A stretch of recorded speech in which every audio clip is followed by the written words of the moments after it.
Welcome to BDSM Dungeon Play. I'm Dex, and I've been in the lifestyle for 20 years. And today, we don't have a fire going here, but let's consider this like a fireside chat with Dex, and let's just talk a little bit about consent. Anytime we play in the dungeon, we want to play with consent, and there's two broad categories of consent. One is explicit consent, and then one is implicit consent. And we're going to set implicit consent aside for a minute, and we're going to briefly chat about explicit consent. So explicit consent would be first established prior to the scene when you're in negotiation with the bottom that you're going to play with, and you negotiate the type of play and the intensity that you anticipate. And are there any do's or don'ts? Are there any triggers? Is there any medical conditions or physical issues that the bottom that you're playing with would have that you need to know about? So you establish that preliminary consent, right? Okay, does that mean that you can start a scene and you can just play? No, what that means is you have permission to begin, okay? So as you're beginning and you're doing a warm-up with whatever type of play you're playing with during the warm-up phase, you check in with the person you're playing with. Well, every time I check in with someone, let's say I'm doing impact play, I ask them on a pain scale between 1 and 10, where are they? And everybody's different. I don't try to imply or influence their pain scale.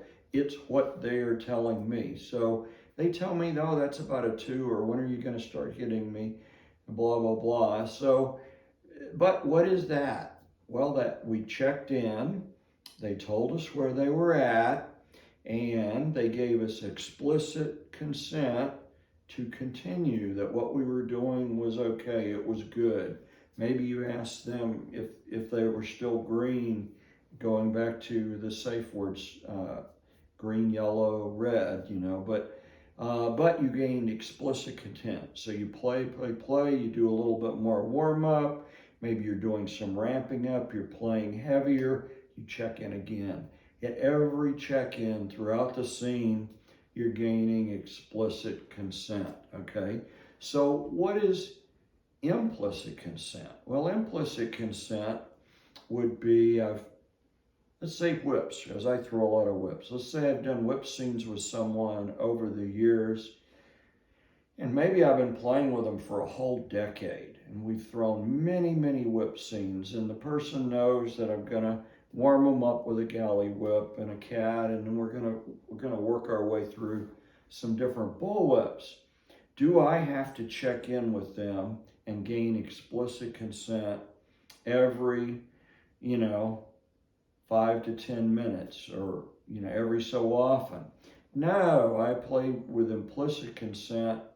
We've played many times, we know each other, maybe they're collared to me, maybe they're not, but I played with them enough, I know how to read their body language, our communication skills are good enough that I can play with what I call implied consent. Now, let me give you an example of how I could break that implied consent.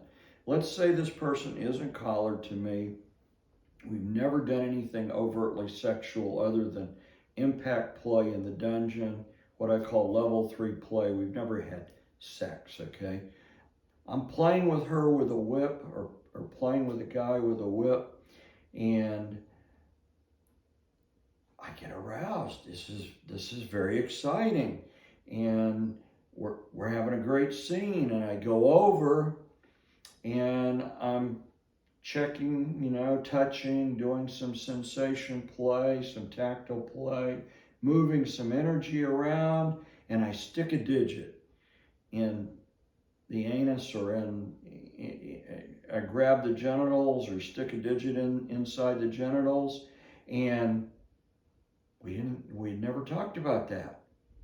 I didn't have explicit consent to do that. We had been playing impact play with consent, but if I hadn't negotiated that and I didn't have explicit permission to do that, then from where I'm coming from, I just violated their consent. I would never do that. Should never do that. You should never do that. Not without prior negotiating, without having permission, knowing that it's okay. Not only is it okay, but maybe it's welcomed at the appropriate point in a scene. So that's an example of explicit consent, implicit consent, and at least one example of a way that consent could be violated. I encourage you to play with consent, play safely, and as always, have fun in the dungeon. And remember to subscribe, leave an appropriate comment, and we welcome thumbs ups, of course. Thank you.